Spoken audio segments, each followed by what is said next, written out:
નમસ્કાર, આપ જોઈ રહ્યા છો નિર્ભય ન્યૂઝ અને હું છું આપની સાથે રિધિ. ઘેડ પંથકની અંદર ઘેડ બચાવો અને એમની સાથે જે ઘેડમાં પદયાત્રા કરી રહ્યા છે પ્રવીણ રામ, તે અત્યારે મારી સાથે જોડાયેલા છે. સીધી તેમની સાથે ચર્ચા કરીએ. પ્રવીણભાઈ, નિર્ભય ન્યૂઝમાં આપનું સ્વાગત છે. જી પ્રવીણભાઈ, આજે તમારી પદયાત્રા હતી, સભાનું આયોજન હતું અને બગસરાની અંદર ક્યાંક કાંકરી ચાળુ કરવામાં આવ્યું છે, તે માહિતી છે. હવે આખી ઘટના શું બની છે? છેલ્લા 3 દિવસથી, આજે નહીં પણ છેલ્લા 3 દિવસથી ભાજપના નેતાઓ આ યાત્રા સફળ ન થાય, યાત્રામાં ઘેરના કોઈ ખેડૂતો જોડાય નહીં, ગામમાં કોઈ પણ જગ્યાએ યાત્રા ન થાય, અમારા રાત્રિ રોકાણની જગ્યાઓ કેન્સલ થાય, એના માટેના ખૂબ પ્રયત્નો કરી રહ્યા છે. એવું કહી શકાય કે તરફડિયા મારી રહ્યા છે. પણ ઘેડની જનતા અને ઘેડના ખેડૂતો એમના પણ વશમાં નથી અને સતત બહાર નીકળી રહ્યા છે. 2 દિવસ પહેલા અમારો જ્યાં રાત્રિ નિવાસ હતો, એ રાત્રિ નિવાસ ભાજપના નેતાઓએ રદ કરાવ્યો, કેન્સલ કરાવ્યો. અમારે તાત્કાલિક ધોરણે અમારો રાત્રિનું રોકાણ બદલવું પડ્યું.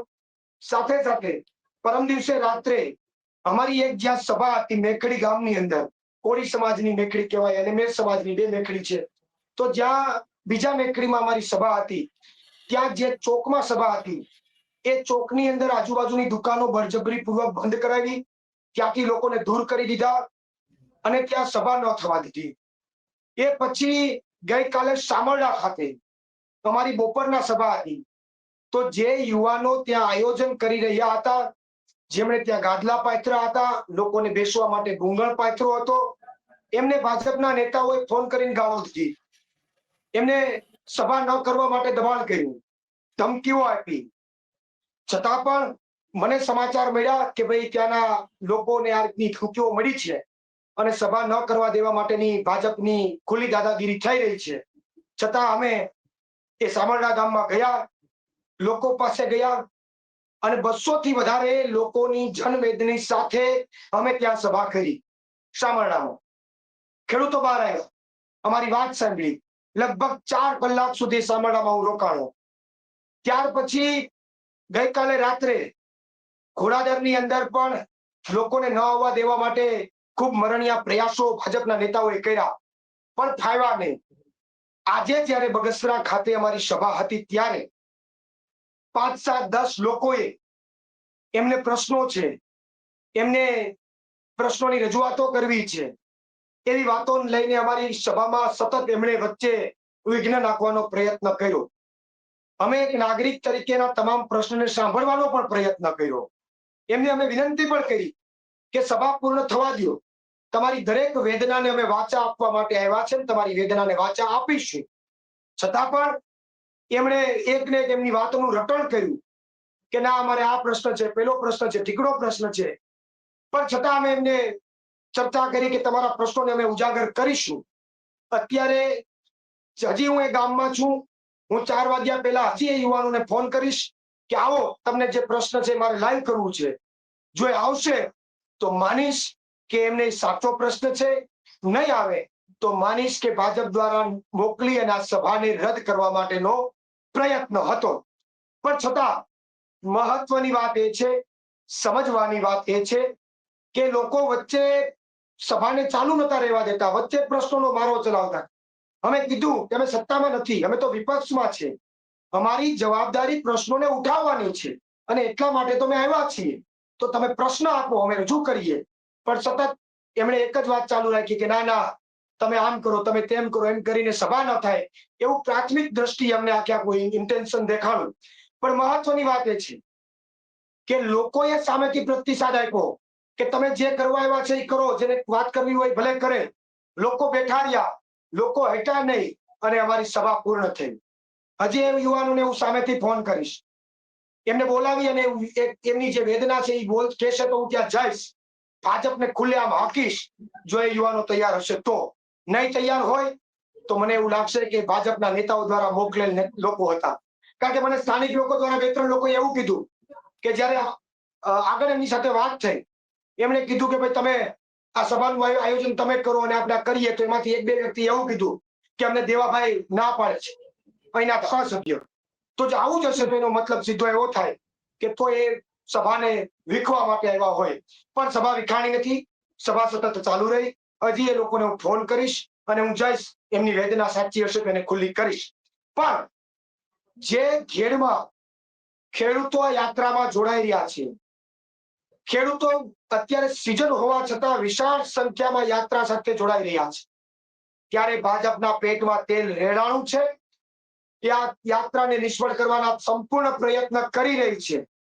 ત્યારે પ્રદેશના ભાજપના નેતાઓ અને અહીંયાના જિલ્લાના ભાજપના નેતાઓને ચેલેન્જ મારું છું કે કોઈ પણ ભાજપના નેતામાં, કોઈ પણ માયના લાલમાં, કાંડામાં તાકાત હોય તો ખેડૂતો માટેની આ પદયાત્રા, પ્રવીણ રામની પદયાત્રાને રોકીને બતાવો. પછી ભલે મોરે મોરો મારી દેવો પડે, ખેડૂતો માટે ભલે મોરે મોરો મારી દેવો પડે, પણ કોઈનામાં કાંડામાં તાકાત હોય તો પદયાત્રા રોકીને બતાવે છે. પ્રવીણ રામની ભાજપના ગુજરાતના નેતાઓને ચેલેન્જ છે, સી.આર. પાટીલને પણ ચેલેન્જ છે કે રોકીને બતાવો ખેડૂતો માટેની પદયાત્રા, ભલે પછી મોરે મોરો થઈ જાય, પણ આ પેટમાં તેલ રેડાણું છે. અને આ ઘટના ઉપરથી હું ચોક્કસથી કહી શકું કે ભાજપની ખેડૂત વિરોધી માનસિકતા છતી થઈ રહી છે.